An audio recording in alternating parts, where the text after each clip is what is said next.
Ladies and gentlemen, thank you for standing by. My name is Abby, and I will be your conference operator today. At this time, I would like to welcome everyone to the Veeva Systems Fiscal 2025 Fourth Quarter and Full Year Results Conference Call.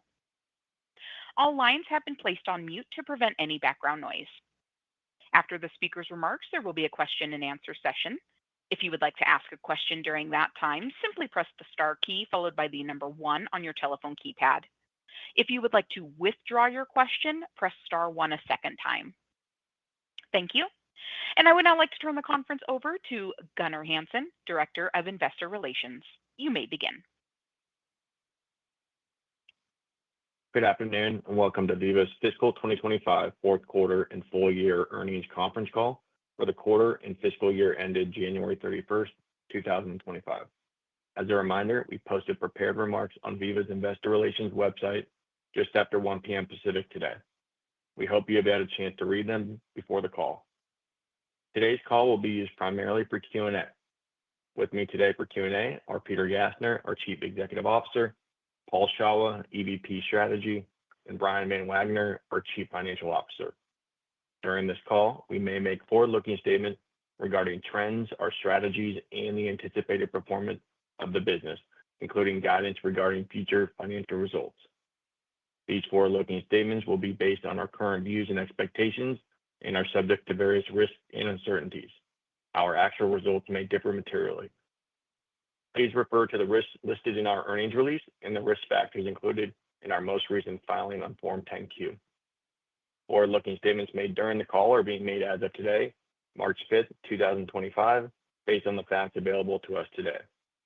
If this call is replayed or viewed after today, the information presented during the call may not contain current or accurate information. Veeva disclaims any obligation to update or revise any forward-looking statements. We may discuss our guidance on today's call, but we will not provide any further guidance or updates on our performance during the quarter unless we do so in a public forum. On the call, we may also discuss certain non-GAAP metrics that we believe aid in the understanding of our financial results. A reconciliation to comparable GAAP metrics can be found in today's earnings release and in the supplemental investor presentation, both of which are available on our website. With that, thank you for joining us, and I'll turn the call over to Peter. Thank you, Gunnar, and welcome everyone to the call. The fourth quarter was a strong finish to a great year for Veeva, with strength across the business and results above guidance. Total revenue in the quarter was $721 million, with non-GAAP operating income of $308 million. For the year, total revenue was $2.75 billion, and non-GAAP operating income was $1.15 billion. This past year was a significant year for Veeva. We executed well and delivered significant innovations across all product areas and made great progress on our AI strategy. The year was also about looking forward. We set our 2030 revenue goal of $6 billion, which reflects the significant opportunity we have ahead, and we announced our planned expansion into new markets. We'll now open up the call to your questions. Thank you. We will now begin the question-and-answer session. If you have dialed in and would like to ask a question, please press star 1 on your telephone keypad to raise your hand and join the queue. If you would like to withdraw your question, press star 1 a second time. If you are called upon to ask your question and are listening via speakerphone on your device, please pick up your handset and ensure that your phone is not on mute when asking your question. To be able to take as many questions as possible, we ask that you please limit yourself to 1 question and 1 follow-up. Again, it is star 1 if you would like to join the queue. And your first question comes from the line of Joe Vruwink with Baird. Your line is open. Great. Good afternoon. I guess first, congrats on the top 20 customer that went all in with Veeva and clinical after you mentioned seeing these opportunities last quarter.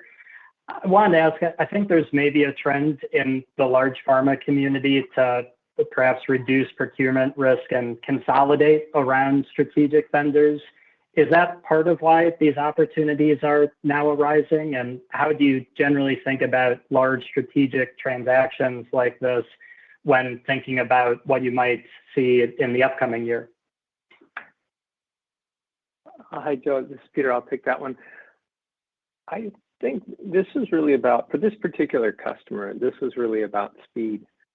Just more efficient to make a combined decision for the full clinical platform and a better way to align their different clinical teams onto a shared goal and shared technology. So I didn't sense any risk avoidance in this particular case. And in general, for the top 20 pharma, they're more with us focusing on competitive advantage, speed, compliance, not really risk avoidance. Also, there's some desire to somewhat standardize because they know in the clinical area, the more they standardize together, it'll make it easier for the clinical research sites they deal with. Now, I wouldn't draw any particular conclusion to other customers. It is the one pattern would be we are getting more strategic with our customers as we have more product solutions and more of our product solutions are proven. But each of the top 20 is going to take a different path. This is due to their, just where they are in their technology journey, and also, where they're at in their pipeline and the things they need to accomplish. Okay, that's great, Peter. Thank you. And then I wanted to ask just on recent industry developments, even though I think recently there was even some news over my just now in terms of research funding. But Veeva's always been kind of very thoughtful. I remember back when the IRA was approved, you were very early in addressing what drug price legislation might mean. I guess along those same lines, if there are changes to indirect research funding, how do you think about potential knock-on effects over time, what customers might be thinking about, and then how that ultimately impacts Veeva? Yeah, hey Joe, it's Paul, and we're certainly paying attention to what's happening around research funding. But I'll take your question maybe a little bit more broadly. There's certainly a lot that's happening, right? There's a lot of proposed changes across many different areas. We're seeing changes in the news daily about FDA or NIH or price negotiations. So there's a whole lot going on. It's early, right? It's a little bit early to predict exactly what the impact may or may not be. One thing I can tell you is our customers there's really no impact to our customer decision-making process so far. So we're not really seeing any change there. We're going to have to see how things play out, particularly as it relates to the NIH. There's just a lot of factors that come into play. It's just super early to predict. I guess maybe two things that I might point out for you, though. Life sciences is generally more resilient to economic cycles or potential changes that you're talking about because it's an adaptable industry. They're accustomed to these kinds of changes. And then as it flows through to Veeva, our revenue tends to be more predictable, right? It's core systems, it's annual subscriptions. Projects may get delayed, but if there is disruption due to something like this, those projects typically come back. So it's early to give you a detailed assessment of what the impact looks like, but it's something we're keeping our eye on closely. And your next question comes from the line of Saket Kalia with Barclays. Your line is open. Okay, great. Hey guys, thanks for taking my question here. Peter, maybe for you, I thought it was interesting in the prepared comments how you called out 17 of the top 20s using CTMS, which I think replicates some of the success that you've had with eTMF. As you think about the growing success with different parts of the development cloud, what other products could that success in eTMF and CTMS maybe pull through as you think about sort of the next sort of product cycles here? Thanks, Hackett. Yeah, that's very insightful of you to pull that out. The industry, the top 20 seem to be standardizing on our eTMF and CTMS. And I think for good reasons. These are innovative products that fit together. And if we step back, that was an innovation that Veeva created.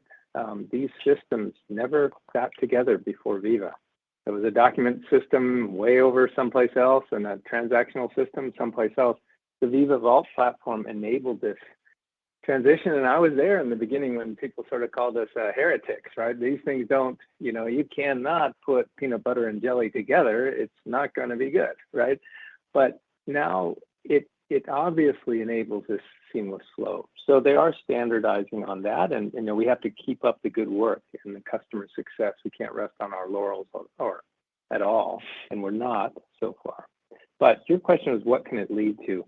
That leads to the broader clinical suite, and you saw that with one top 20, which is things like study training and site connect. These are both major applications, very deeply connected with CTMS and eTMF. The payments module, and we'll be doing further investments there. That payments product can become a suite of products for Veeva. And then that also leads into the clinical data management, the EDC, CDB, also these big new areas of RTSM, the randomization and trial supply management, and also the ECOA, the clinical outcomes assessment. Just to give a perspective, roughly speaking, I wouldn't hold a ruler up to this, but roughly speaking, EDC is one of our larger product line areas, larger opportunities. But RTSM is roughly equivalent to EDC. And ECOA is on its own is roughly equivalent to EDC. So these are not small areas, big areas. Clinical is roughly 1/3 of our opportunity, our TAM, because it's such an important area. And there's a long way to go. And eTMF and CTMS success, not just selling the product in, but the success and the fact that our implementations are getting faster and faster.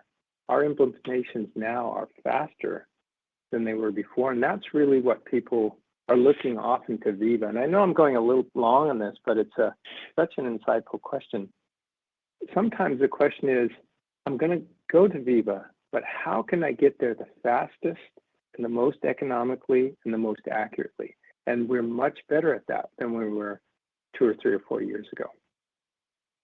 It makes a ton of sense. Brian, maybe for my follow-up for you, just building off of what Peter talked through, I was wondering if you could just touch on CDMS or EDC. I was wondering if you could just touch on how that's contributing to billings in fiscal 26. You had some big top 20s, big top 20 wins in EDC a couple of years ago, and if I recall correctly, those are ramping contracts. How do you kind of think about that contribution in fiscal 26? And maybe the corollary to that, since we're at the end of the year, and to make sure the question is asked, as you build scale in that EDC business, is there a finer point that you could give us just on relative size of that business? Hey, Saket, thanks for the question. So, as you just heard Peter speak to, about 1/3 of our overall TAM is in the clinical space. So it's certainly a large opportunity. And within that, EDC is a pretty significant component. We were very pleased that in the quarter, we had our 9th of the top 20 commit to Veeva EDC. And we've had a steady advancement in EDC with top 20s. So, from a ramp perspective, there are ramps that are steadily contributing to our revenue base, both to billings and to revenue. And ramps are not limited to EDC. So we see that dynamic with top 20 customers in really all of our R&D products. So there's no one product, no one customer, no one year where that really spikes, but it's factored into our guidance for FY26. And your next question comes from the line of Brent Bracelin with Piper Sandler. Your line is open. Thank you for taking the question here. Peter, great to see the momentum. Great to hear the peanut butter and jelly narrative is actually starting to work.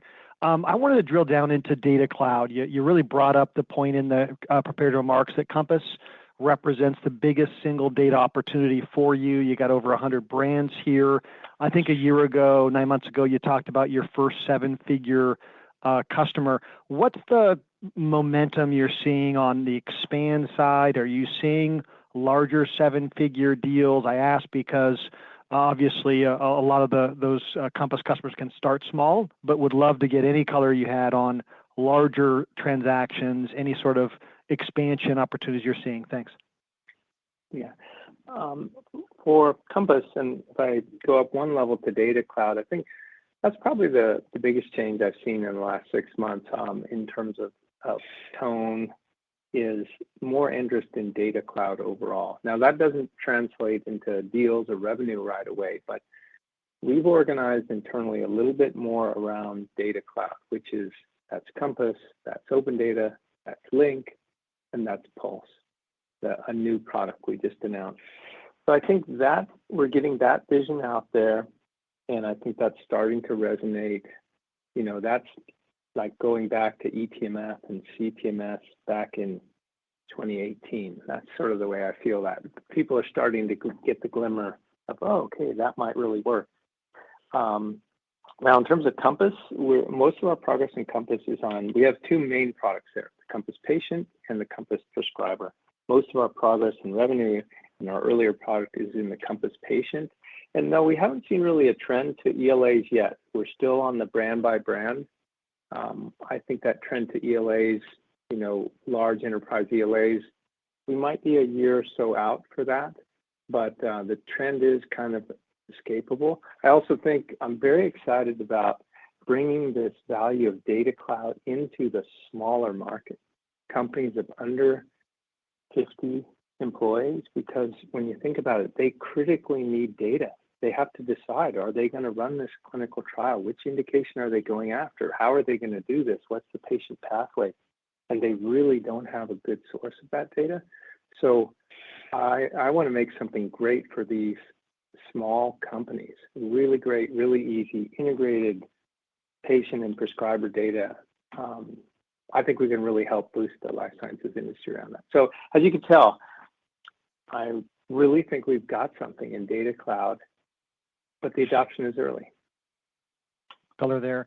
And then Brian, just a follow-up for you, the full year margin guide here, highest we've ever seen, that comes at a time where you're investing in R&D, you have kind of the whole investment focus around a Vault CRM, additional products here. What's driving the guide here above 42% op margin? Thanks. Yeah, great question. So the main way that we think about margin is investing the right amount in the business. So we've always thought about growth and profitability and don't really view those in conflict with each other. So what you're seeing is that we're always trying to get more efficient, and it's because that efficiency allows us to execute better and faster. We find that lean teams are more agile, they've got better speed. And so we think there's going to continue to be efficiency and economies of scale. But what we're optimizing for, and what you're seeing reflected in the guide, is that we're optimizing for speed and execution, not margin. So we're continuing to invest in the business for growth. We're spending about twice on product what we do on sales and marketing, and keeping that focus on product excellence and innovation in our products. And your next question comes from the line of Rishi Jaluria with RBC Capital Markets. Your line is open. Oh, wonderful. Thanks so much for taking my questions. Nice to see continued momentum in the business. Maybe I want to start with the AI offerings that you've built out. Peter, maybe if we rewind the tape back a year, there was a little bit of the perception from the investment community that you were coming off as maybe a little bit skeptical on Gen AI, but now you've come out with a lot of these products. Maybe can you walk us through kind of what's driven the desire or the momentum to push out these products kind of quickly, and what has early customer feedback and use cases been? And then I've got a quick follow-up. Yeah, AI strategy is certainly a captivating technology, right? So much money going into it, so much progress and so much hype. And if we just stay at that level, I'm really pleased that things are starting to shake out, roughly how we thought they were going to shake out. There's not going to be one large language model. There are going to be multiple. There's not going to be 50, but there's going to be a good handful. And they're going to specialize in different areas.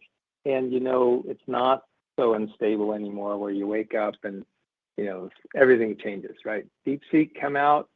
Yes. Well, guess what? The world keeps turning. NVIDIA is going to have their own models. Okay, that's okay. And the world keeps turning. So I think it's starting to settle out that, and Amazon, people were counting them out on AI for a while. Well, okay, they're back in the game in a major way.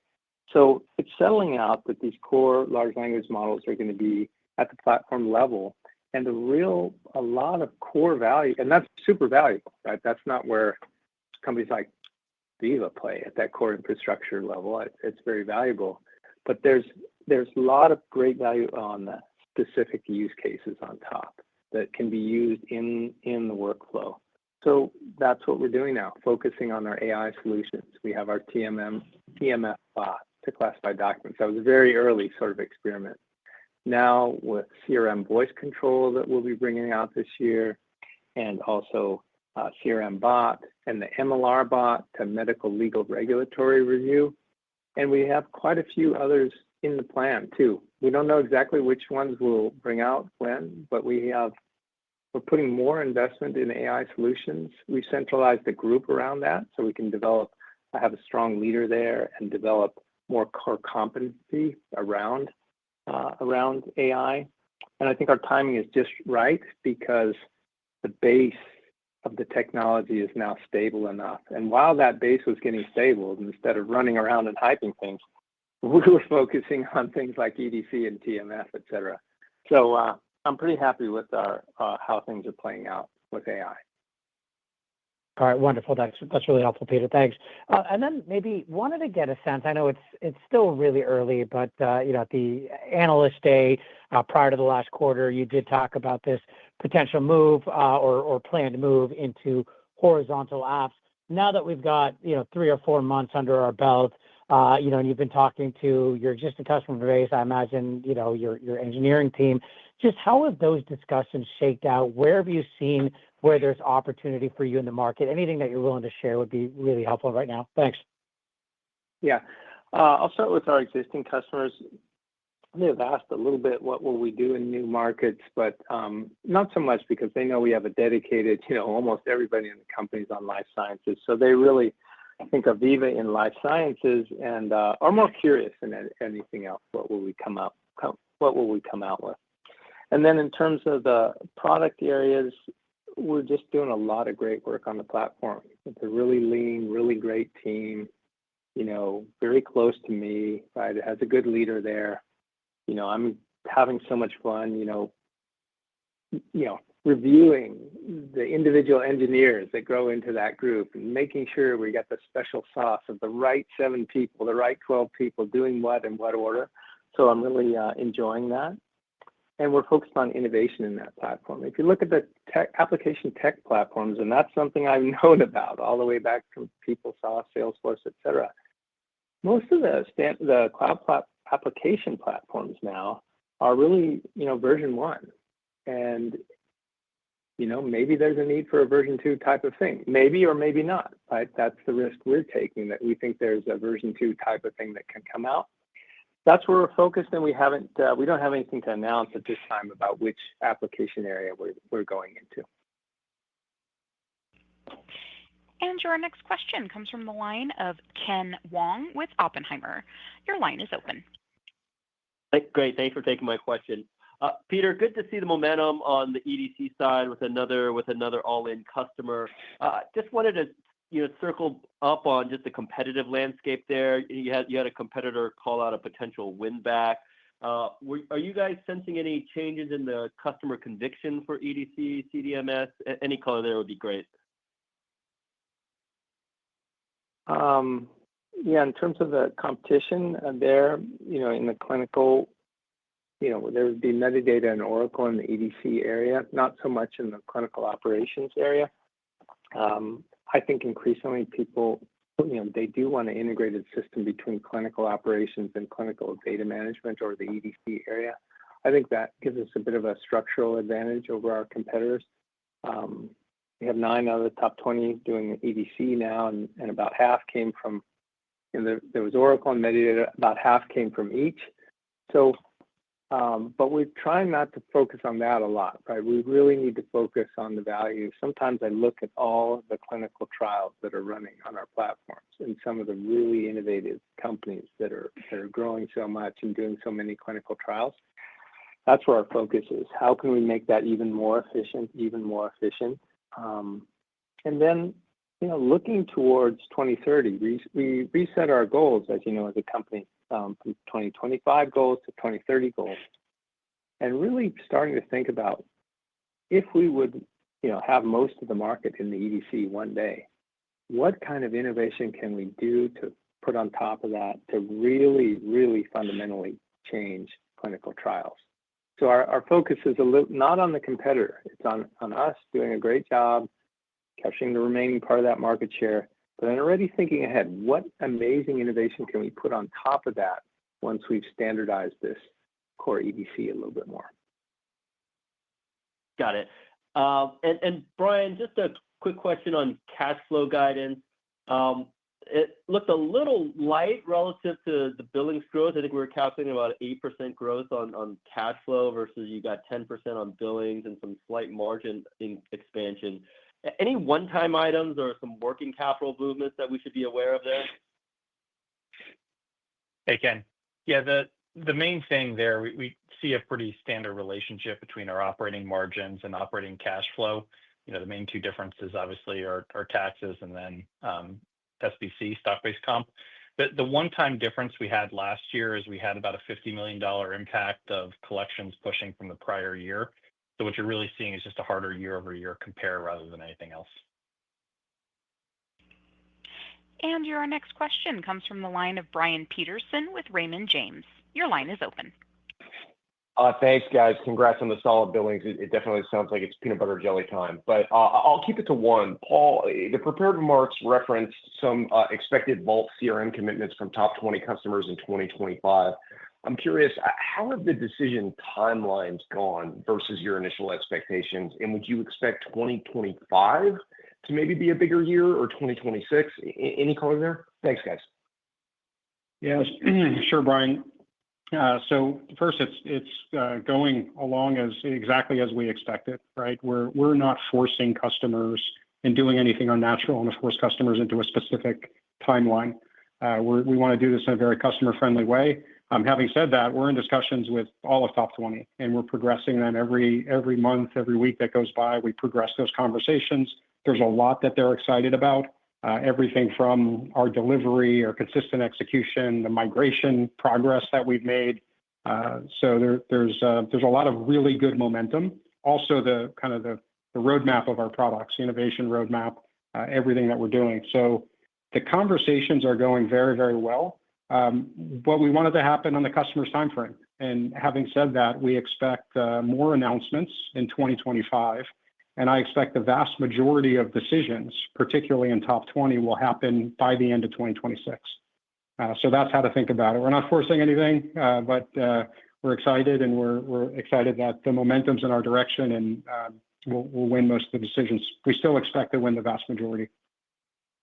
Thanks. One thing I'll add there is customers are starting to get aware of a concept of a red zone, right? You can't let this decision go too long because then you won't have enough time. So, 25, 26 is reasonable for many customers, depending on the complexity of what they're doing. Maybe the early part of 27 could be there. But after that, you really start getting into the red zone for most customers. So that's why even though we will support Veeva CRM all the way till 2030, when you're talking about change management with, well over 10,000 people and functions, and decustomizing and repointing integrations, it's not something you can do in 6 months.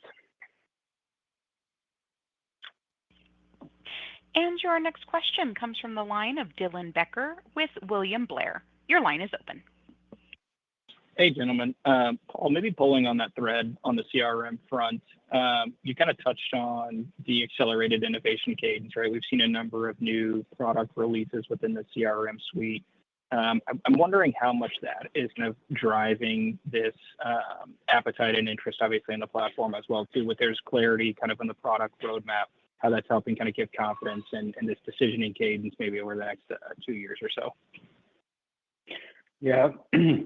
So, Dylan, the new product, the innovation roadmap in core CRM is one thing, and that's driving a lot of our momentum. But also, I would say the new products that we've announced in areas like Service Center and Campaign Manager and Patient CRM, that's super exciting. It's exciting across all of our customers, top 20 all the way down to SMB, because we are making, really for the first time in life sciences, this idea of customer centricity simpler, easier, everything in one database. That's never been done before.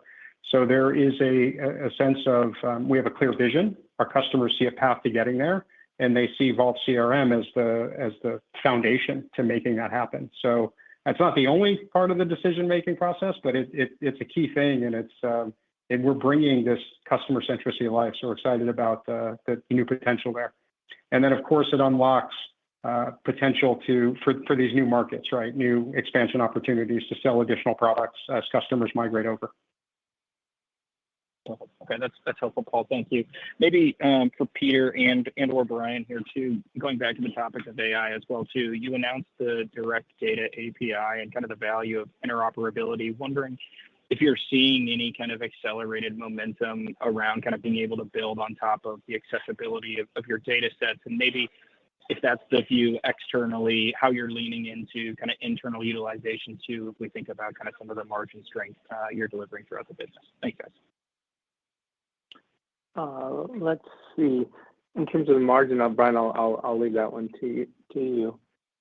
Yeah, we are seeing good uptake of the Direct Data API, and as you mentioned, we recently announced that that's going to be free to all of our customers. And the reason there is we want everybody building on that type of API.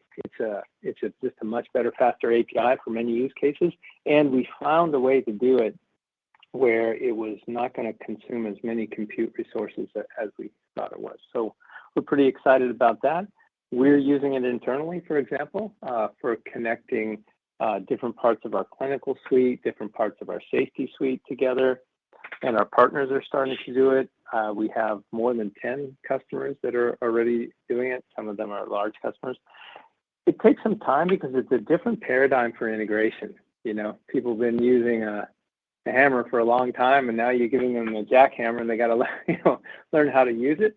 But we are super enthused. It's a fundamental new type of API where you can get like all of the data out of your vault super quickly in one S3 file every night, and transactionally sound deltas every 15 minutes in one file. Nobody has that type of thing, and AI is just pumping up the demand for data everywhere. AI and data science, and overall, that's just the trend. As the compute powers get more and more accessible, people want that data in more and more places all the time.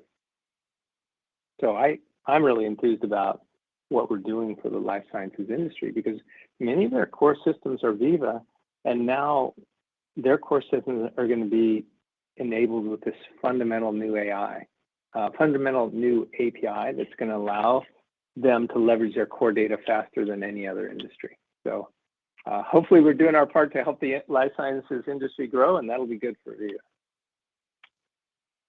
And Dylan, this is Brian. You had asked the second part of the question around the internal use of AI and the extent to which that was contributing to margins, I think.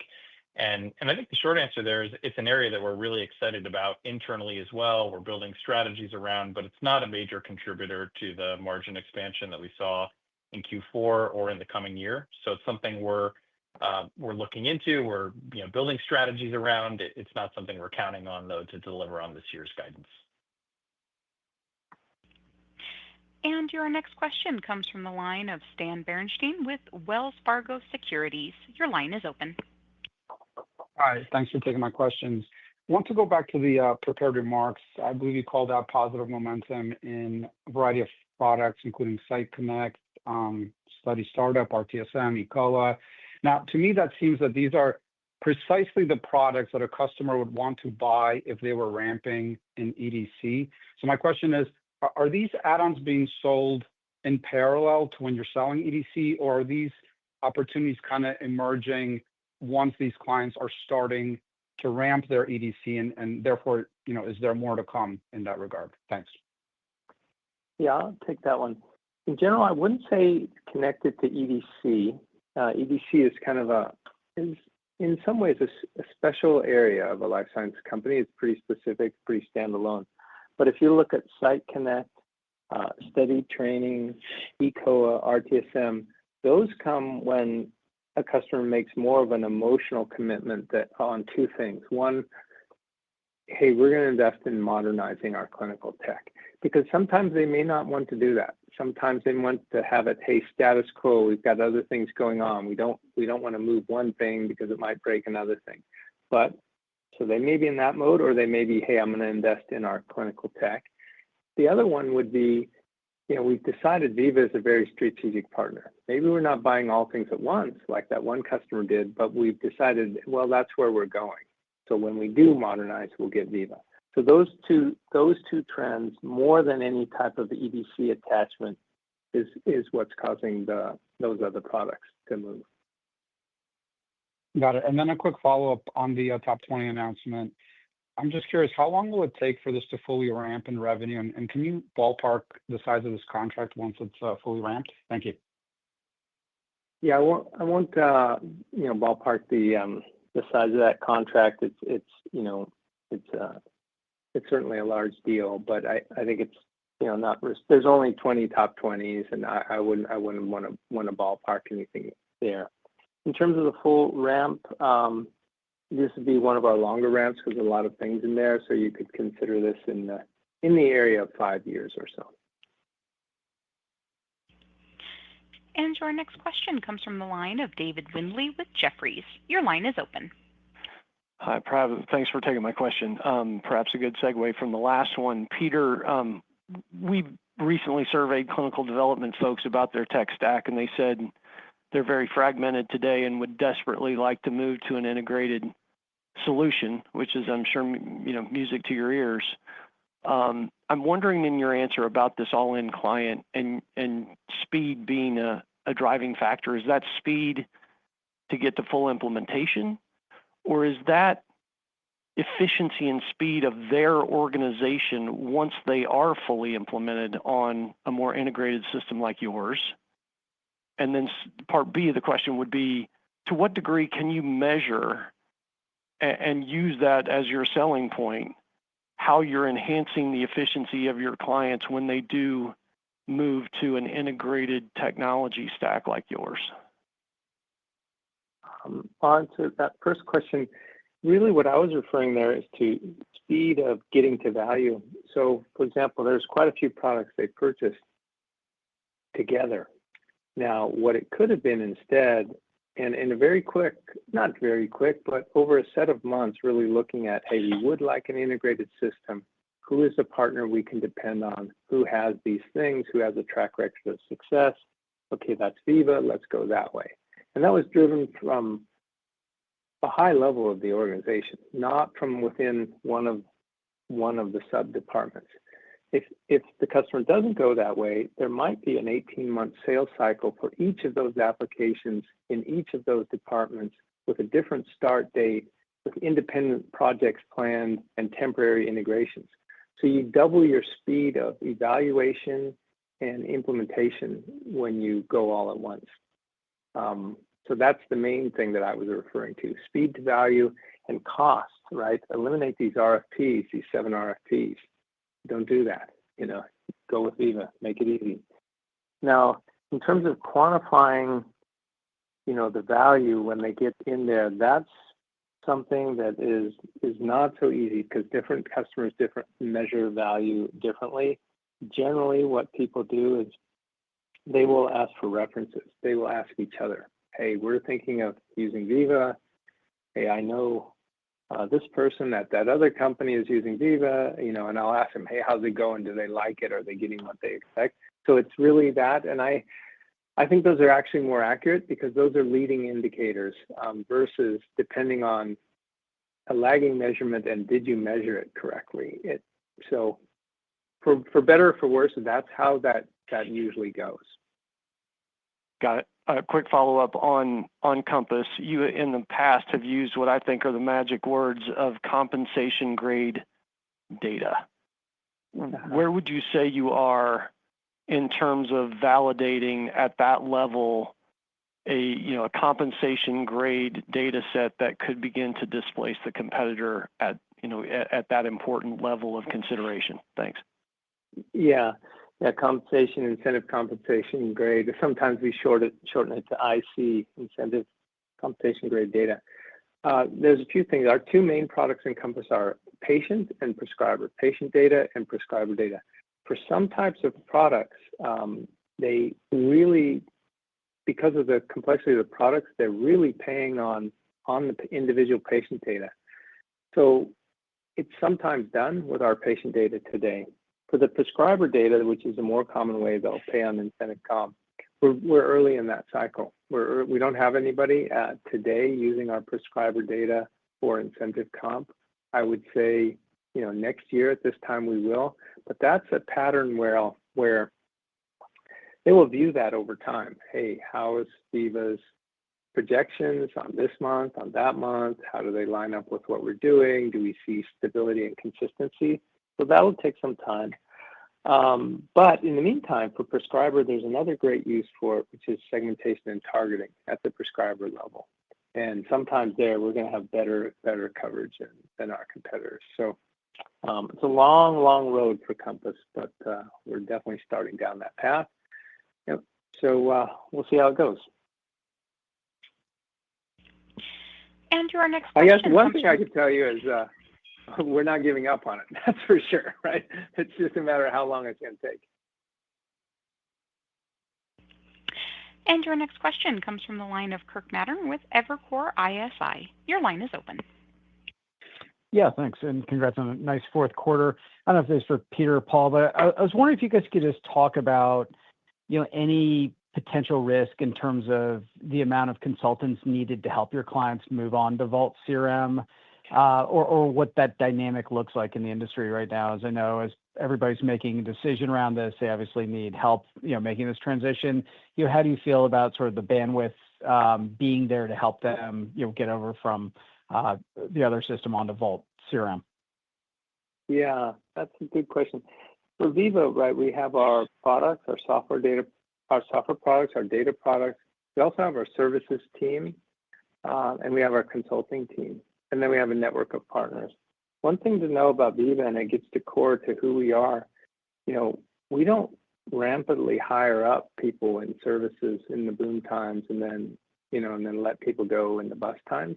What we do is we flex utilization. So when the boom times come, our services team knows, okay, you might be running hot. You might be running at 120% utilization for a while, but it won't last forever. Just get through it, right? So our service team, I would say, is amazing and can flex very well. You also see that in our partner ecosystem, like Accenture. They are the masters at flexing to meet demand, much more so even than Veeva, right? And they can do that scale. So I really honestly don't worry about that. They have a lot of Veeva expertise. Accenture does. We do too. Both of us can flex, and we're not the only ones. So I don't minimize the hard work, and your question is very good. We can flex. Also, we're automating a lot. The data migrator, we put a tremendous investment in that. So the actual data migration part, and it's not just the initial migration, it's the delta migrations, et cetera. That's a lot of work, which is largely going to be automated in here because we control both the source and the target. Okay. And then just one last one for you, Peter. Yeah, obviously in the life sciences industry, people are thinking a lot about tariffs and how they have to move things around potentially in terms of their supply chain. Do you worry at all about those kind of decisions distracting from, say, signing new contracts with you all, or where do you think that stands right now? I know it's sort of in flux, but I was just curious on your opinion on that. Thanks. Yeah, it's very early, and we seem to, there's different announcements every day, and Paul alluded to that. If there ends up being a lot of disruption, that can cause lack of focus and delay contracts. We haven't seen that yet, but that could happen. It's just too early to know whether that's really going to happen. We've seen no sign yet. And again, what Paul mentioned is, if that were to happen, the nice thing is it really just delays things. It may push it out a little bit. It's not a consumable product where you lose the opportunity. I hope it doesn't happen. But we just don't have enough data yet to know. And your next question comes from the line of Anne Samuel with JP Morgan. Your line is open. Hi, thanks so much for the question. You highlighted in your prepared remarks that safety was an area with a lot of opportunity for AI innovation. I was hoping maybe you could just speak to, kind of why that is, and maybe just expand on that, maybe provide some examples of what kind of technologies you might be able to use there. Thanks. I can take that one. I guess I'm doing a lot of talking today, but it seems to be a lot of product-related questions, Brian, and I love that. Well, it's not that complicated in the safety area. We are the first true cloud integrated set of safety applications. So the core safety processing, safety signaling, the safety workbench and reporting, nobody has had that in the cloud before. And when you have it in the cloud, there's benefits. There's benefits of performance. You don't have to manage the infrastructure. You don't have to manage the upgrades. You can configure it. So that's probably, honestly, the main thing. There are some other benefits with the Veeva system. I think it's a better safety system than what's out there. There's different features and functions, things like that. For some, they're really enthused about the connection into clinical, which is a real cost saver. But I'll bring it back to the number one basics is they'd like to have a cloud-based safety system that's high quality, and then finally they can have it now. Great, thank you. And your next question comes from the line of Ryan McDonald with Needham. Your line is open. Hi, thanks for taking my questions. Maybe I'll start with one for Brian just to get him in on the action here. Brian, as you think about the strong op margin guide to start the year, can you kind of call out maybe the areas where you expect to get sort of the most incremental leverage? It sounds like R&D is going to be a continued area of focus from an investment perspective, but how should we think about sort of those incremental leverage points? Hey, Brian, thanks for getting me in here. Peter was on a roll, though, but I'll do my best to jump in. So it's really pretty broad-based. I mean, I think first you see that there's a bit of improvement on the gross margin side, and that's part of kind of a secular increase as we grow in R&D and move more of the business over to the Vault platform, and then from better efficiency in the services business. And then beyond that, on the OpEx side, it's quite broad-based. It's just us looking to be efficient and execute better across the business. That's in our sales teams, it's in our marketing teams, it's in our product teams. So looking to be efficient and effective and execute well across the business. Yeah, if I could just tell you a little bit of the why on that. As we get more products, as you know, that the field tends to get a little bit more efficient, right? There's relationships you can leverage. Sometimes there's a broader decision made rather than fixed decisions. So that's where efficiencies in the field come. Also, every year, and we have to keep it up, but every year if we execute well, we develop more trust. And when you develop more trust, that translates into more efficient sales because communication is higher fidelity. So that's on the sales side. On the product side, it's more, there's more of a mathematical reason. The more products we develop on Veeva Vault, the more efficient we get, the more economies of scale we drive out of the platform. The better the platform gets and the more economies of scale. So, we have a platform. If we have 20 applications on that platform, it's an efficiency of one thing. If we have 40, it's an efficiency of another. And if we have 80, it's a whole efficiency of another thing. So that one's just more mechanical on that side. Super helpful color there. Paul, maybe a follow-up for you. Crossix obviously continues to perform really well, but as you're getting into the new calendar year, we started to hear maybe a little bit more of sort of pull forward of spend like to early in the year or more upfront purchasing around marketing spend. Are you seeing similar trends within Crossix at all, or any reason to think that we see a greater mix of sort of upfront or sort of beginning of the year spend versus years past? Thanks. This is Brian. Why don't I pick up that one, Paul? So on Crossix, obviously, very pleased with the result that we had last year. It was a major driver of the outperformance that we saw in commercial throughout the year, and feeling really good about the trajectory there. I think no change that we're seeing to the overall shape of revenue in Crossix, if you're asking about linearity there. We saw a strong close to Q4 and expecting continued growth out of that business in the year ahead. And your next question comes from the line of Craig Hettenbach with Morgan Stanley. Your line is open. Yes, thank you. Peter, just going back to the commentary around AI and the strategy there, any milestones to watch for this year as that business develops? And then also from a customer base, I think last year there was a bit of a pause as customers are evaluating new technologies like AI. Like where are their heads at in terms of what they're most focused on today? The milestones to look for are, the releases of our CRM bot and our MLR bot, and the success we start having with customers. Those are really the milestones, and it could be new products that we announce as it relates new AI solutions. So those are the things to look for. And in terms of, I believe we called it before, AI disruption. Maybe that was 18 months or so, a year ago. And I think that's largely behind us. Our customers have settled into what AI is and what it does. They're still doing some innovation projects, but it's not consuming them or distracting from the core work. So I think we're largely through that area of AI distraction now. Okay, that's helpful. Thanks.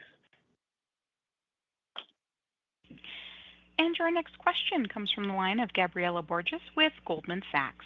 Your line is open. Hey, good afternoon. Thank you for taking the question, and thanks for all the product detail on the call. Paul, I wanted to follow up on your earlier comment on commercial. You mentioned that there are several customers that you've been speaking with that are looking to make decisions in 2025 and ideally before the red zone in 2027. The customers that you're talking to, what do they tell you are their reasons for hesitation? Meaning if they're telling you, hey, we're not ready to make a decision yet, what are some of the reasons that they tell you that is? And what do you do then to help them feel better about making a decision or to help them along in their discovery process? Yeah, hey, Gabriela. Every customer is a little bit different in terms of their process and the internal process they have to go through. Some companies have to go through a formal RFP process, as an example. Other companies are really, frankly, focused on other priorities, right? It may be something related to a launch of a medicine coming up in 2025 or 2026, and they want to kind of focus their resources there and then think more deeply about the CRM decision. So I would say there's no single answer. It varies, certainly varies by customer. And I think each month that goes by, we continue to hit new milestones, which make the case even more interesting and more compelling. So we're focused on our strategy to deal with that is to continue delivering, deliver new products, deliver innovation, deliver on the CRM bot that Peter just talked about, deliver on the migrations, and that's our answer: is delivering. Our customers are looking for delivery. They're not looking for kind of big, bold statements, hype, that sort of thing. So again, we're not forcing them down a path, and I think it's a customer-friendly way of approaching the market. Absolutely. Thank you. Peter, the follow-up is for you. You made an earlier comment on your thinking around horizontal applications longer term and version 1 versus version 2. I'd love to hear your thoughts if you're willing to share them. What do you think the limitations are of some of the version 1 cloud SaaS applications today, and where do you think version 2, from an innovation standpoint, could really shine? Thank you. I don't think there's any one particular area. I think there's a core set of things of better, stronger, faster, right? Accumulation of 5, 6, 7, 8 things that have been core learnings, and then putting that together. And so when you put those together, it has a compounding effect. I would say that. Also, AI will change the user interfaces on the operating systems over time. Not tonight, but sometimes over the next 5 years. There'll be some fundamental change just in the way that the graphical user interface or the browser-based interface change things. I think a platform that's designed with that in mind, that knows it's going to be used as a core system of record. Some of us have heard this thing from the Microsoft CEO about, these system of record applications, SaaS applications are going away. I don't believe that. I don't think any of our customers are removing their SAP application anytime in the next 100 years. But there is going to be a way to use AI to dip into multiple of these applications and add value, and that's going to be a critical component. I think the newer SaaS platforms are going to be designed with that in mind because it's obvious that's coming. I think it's pretty hard to retrofit, pretty hard. And to be able to take as many questions in the time left, we ask that you please limit yourself to one question. And your next question comes from the line of Jailendra Singh with Truist Securities. Your line is open. Hi, thanks for taking my question. This is Jenny Chap on for Jailendra Singh. Just a quick question on your guidance. I think your guidance assumes no major changes in the macro environment. But I think fiscal 26 guide reflects maybe a little bit of growth deceleration, particularly in the subscription business from 20% growth last year in fiscal 25 to 13% growth this year applied in guide. Can you help us break down the key factors and the moving pieces there? Hey, Jenny. So first off, on the guide, you're exactly right. We've not factored in any macro changes into the guide. And as Paul touched on, obviously aware of all the shifting government policies. There's a lot of discussion around it, but we just haven't seen any impact yet in our customers' decision making. So it doesn't reflect any change in macro. From a subscription perspective, one thing to remember is that last year we still had the impact of T4C. We're celebrating over here. So last year we have to talk about T4C, but we were normalizing out the TFC impact. And so normalizing for that, subscription growth in FY25 was 15%. And then excluding FX, it's about 14% this year. So it's a minor deceleration. It's mostly driven by commercial, and within commercial, it's Crossix. And that Crossix deceleration is mostly a function of last year's very strong outperformance, making for a hard year-over-year compare. So we're feeling really great about the momentum of the business, about the execution of the Veeva teams, seeing very strong growth in R&D and good growth in commercial as well. And your next question comes from the line of Jeff Garro with Stephens. Your line is open. Yeah, good afternoon. Thanks for taking the question. I want to ask another one on the new CRM Pulse product. And clearly unique in how Veeva systems are originating the data there. I want to ask about the differentiation from the global scope that you are already offering on launch. And then the release mentions additional countries being added to the scope. And it looks like you have most of Europe. I want to follow up on adding additional Asian countries and how much of a catalyst that could be down the line. Thanks. Yeah, I'm very excited about Veeva Pulse. This is Peter. Because this is where we're generating the Pulse data, privacy safe Pulse data at small groups of physicians from the activity data in our CRM product. So that's revolutionary, and that's going to help the life sciences industry be more efficient and effective because this is used for segmentation and targeting. In other words, understanding which a pharmaceutical company has a field force of a certain size in a certain country, and they want to be very effective on where do they tell those people to go. So they do what's called segmentation and targeting. But they don't have any feedback into how the industry does it, so they're not able to catch their own internal errors that creep up over time. So with Pulse, they can get a privacy-safe industry view. Of the urologists in this country, who does the industry generally call on, and am I calling on them, and in what way, what types of access patterns? So that's what it's used for. It's very unique, and it's going to be a great complement to CRM and to Data Cloud. The countries we'll add are, you're right, some Southeast Asian countries, and then also Japan. And we may add a Europe country or two, one of the other Europe countries or two. We'll see by 2026. It's early. We've signed our first deal actually for Pulse. Signed it roughly right before it was available. It was for a top 20 pharma in the U.S. And it's interesting to know that's one of our first products where the first deal was actually a 7-figure deal. So Pulse is a very interesting product and unique product from Veeva. And your next question comes from the line of Stephen Valiquette with Mizuho Securities. Your line is open. Oh, great. Thanks. Most of my product questions were answered. So maybe just a financial question here. With the fiscal 26 EPS guidance coming in, well above street consensus, but revenue growth kind of more in line. You did call out that 1% revenue growth headwind from FX, which was probably not baked into the street view before today. So it seems like X that, guidance, rev guidance also above the street view. But really my question is, can you just remind us how much of that FX revenue headwind falls to the bottom line, versus some, any sort of natural offsets in the cost lines that might mitigate some of that? Thanks. Hey, Stephen. So it is primarily a revenue side impact. There's kind of a natural hedge built in on expenses because we have some expenses that are not denominated in dollars as well. And so there's not as much of an impact on operating income. There is a bit of a revenue headwind, but it shakes out on the op income line. And your next question comes from the line of David Larson with BTIG. Your line is open.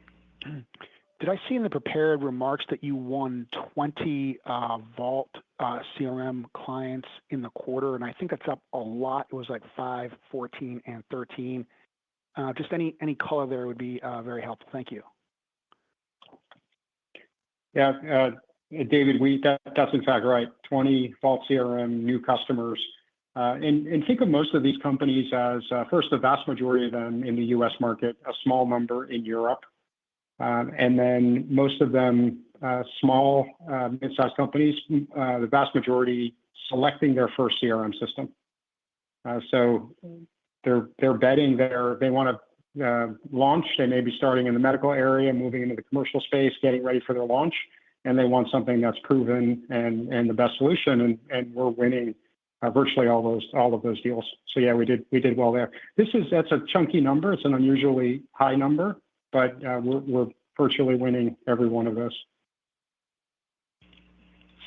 And your next question comes from the line of Andrew DeGasperi with BNP Paribas. Your line is open. Thanks. Maybe on the trial starts, we've seen an inflection since October, just in terms of how that's growing. And I was just wondering, is that part of what's giving you confidence in terms of the R&D growth for the year? And just any comments on that would be great. Thanks. Yeah, on the trial starts, it's not our confidence and our clinical performance is not related to that. Remember, the way to think about our clinical business is that most of our contracts are enterprise license agreements, particularly as you look at the enterprise side, which is the vast majority of the contribution to clinical today. So given that they're enterprise agreements, they're not really impacted by clinical trial volumes, whether that goes up or down. So that's not really the driver. We're performing well broadly across all of clinical, and you heard Peter talk about a lot of the reasons why that is. And your next question comes from the line of Alan Verkhovski with Scotiabank. Your line is open. Hey guys, thanks for squeezing me in here. And congrats on the strong end to the year. Peter, it was interesting to hear you say how you could be through the period of customers being distracted by AI. Can you talk about, kind of what your top learnings were in the past 3 months and the conversations you have with top 20 CRM customers? And to just kind of close the loop here on AI, just how important is having a strong AI product roadmap in customers' decisions, whether or not to move to Vault CRM? Thanks. So I guess what I've been seeing and what I think the learnings in the customers is that, AI is one part of a technology strategy that many of them did quite a few experience in quite a few areas, and rightfully so. They wanted to really learn fast and see where they could apply things. And what they're finding is they need to be focused, right? They need to focus on the few areas that can really draw out really return on investment, and they can't ignore the core capabilities and just the execution that matters. So they're kind of segregating things, doing a little bit less experimentation and segregating that. So, and I think that's normal. That's about part of the process. And in terms of the Vault CRM, about AI and how that plays into things, well, it will depend on the size of the customer. For the smaller biotech, they have a lot of things going on, and they get a lot of things from Veeva, and boy, their first launch is critical. It'll be a make or break for their company. It'll either go or it'll go out of business. They don't want risk, and they don't want messing around. They can't You go from an unproven product on Salesforce.com and sort of some sort of kind of custom build and then piece it together with content and this and that. They just don't have the people. So there I get Veeva. That's one thing I don't have to worry about, and I'm moving on.